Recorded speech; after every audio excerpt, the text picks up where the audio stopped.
নমস্কাৰ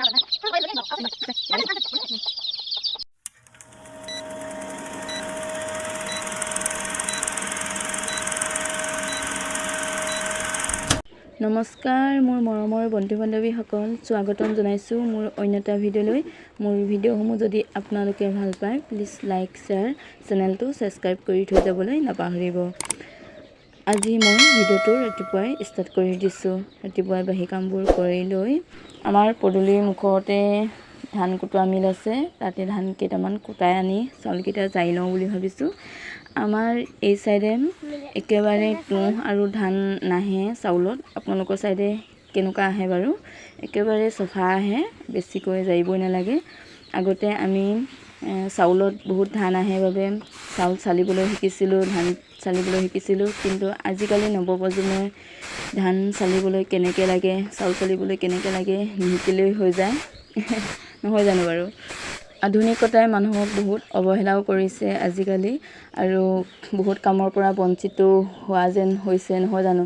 আজিকালি প্ৰায়বোৰ কাম মেচিনৰ যোগেৰে কৰিব পাৰি। মানুহবোৰ যিমানে এলেহুৱা হৈছে সিমানেই দেহৰ বাবে ক্ষতি হৈছে, বেমাৰ আজাৰ বহুত হ'বলৈ ধৰিছে, নহয় জানো? প্ৰায়বোৰ কাম আমি নিজেই বা নিজ হাতেৰে শৰীৰ বলেৰে কৰিবলৈ চেষ্টা কৰিব লাগে, নহয় জানো? তেতিয়াহে শৰীৰটোৰ ভালে থাকে। আগতে যেতিয়া চাউল জাৰিবলৈ শিকিছিলোঁ, চালিব শিকিছিলোঁ, তেতিয়া মায়ে শিকাইছিল সৰু হৈ থাকোঁতে, যেতিয়া জীয়ৰী হৈ আছিলোঁ। এনেকৈ মই যে জাৰি আছোঁ আঁঠুটোৰ তলত হাত দুখন দি, তেনেকৈ চাউল জাৰিবলৈ বেয়া অসুবিধা হয়। যেতিয়া আঁঠুটোৰ ওপৰত লৈ চাউল জাৰিব বা ধান জাৰিব তেতিয়া কষ্ট নহয়, তেতিয়া জাৰিবলৈ ভাল হয়। মই স্মৃতিৰ কাৰণে কিছুমান ভিডিঅ' বনাই সাঁচি ৰাখোঁ, আগলৈ চাব হ'ব, নহয় জানো? এতিয়া কেনেকুৱা আছোঁ, আগলৈ কেনেকুৱা হ'ম, আমাৰ ছোৱালীহঁতেও চাবলৈ হ'ব। সেয়েহে কিছুমান ঘৰুৱা পৰিৱেশবোৰ স্মৃতিৰ বাবে সাঁচি ৰাখোঁ, সেয়েহে আপোনালোকে বেয়া নাপাব।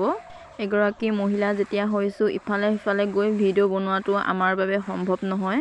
এয়া চাওক, আমাৰ ইয়াত এনেকৈ চাউলবোৰ আহে, খুব চফাকৈ আহে, ধান এটা দুটা থাকে। এয়া চাওক, মই জৰাখিনিতো এয়া নাই, তুঁহো নাই, খুব চফা। আমাৰ টিকলিজনীও মোক মাজে মাজে সহায় কৰি দিয়ে। মই নকৰিবা ক'লেও তাই খুব সহায় কৰিবলৈ চেষ্টা কৰে মোক। তুমিয়ে কষ্ট কৰিবা নেকি, ময়ো কষ্ট কৰিম, তেনেকৈ কয়। নকৰিবা ক'লেও নামানে, সেইকাৰণে কেতিয়াবা কিছুমান কাম এৰি দিওঁ তাইক কৰিবলৈ। এয়া সৰু সৰু মাছ কেইটামান আছিলে, আপোনালোকৰ মাজত চিনাকি কৰি দিওঁ বুলি ভাবিলোঁ। এইজনী হৈছে খলিহনা, এইজনী হৈছে ৰান্ধনি মাছ বুলি কয়, ক'লাজনী।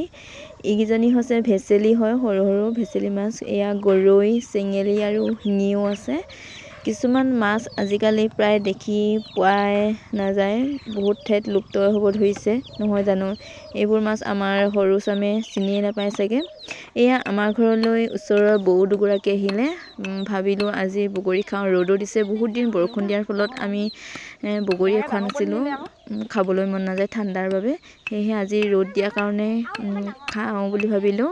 ভিডিঅ'টো বহুত দিনৰ মূৰতে কৰি থোৱা আছিলে, এডিটিং কৰাহে দেৰি হৈছে, সেয়েহে বহুত দিনৰ মূৰত আজি দিওঁ বুলি ভাবিছোঁ। আপোনালোকে মোৰ চেনেলটো ভাল পালে প্লিজ ছাবস্ক্ৰাইব কৰি দিব আৰু শ্বেয়াৰ কৰি দিব, আগুৱাই যাবলৈ মৰম আশীৰ্বাদ দিব, বহুত প্ৰয়োজন আপোনালোকৰ পৰা। এয়া আমাৰ বগৰী ৰেডি হৈ গ'ল খাবলৈ, এয়া খাইছে, এয়া বৌ খাইছে, টিকলাটোৱে খাবলৈ একোৱে নাই। ভিডিঅ'টো চাই কেনেকুৱা পালে আপোনালোকে কমেণ্ট কৰি জনাব। আজিলৈ ভিডিঅ'টো ইমানতে সামৰণি মাৰিছোঁ। Bye bye. আকৌ এটা নতুন ভিডিঅ' অনাৰ প্ৰতিশ্ৰুতি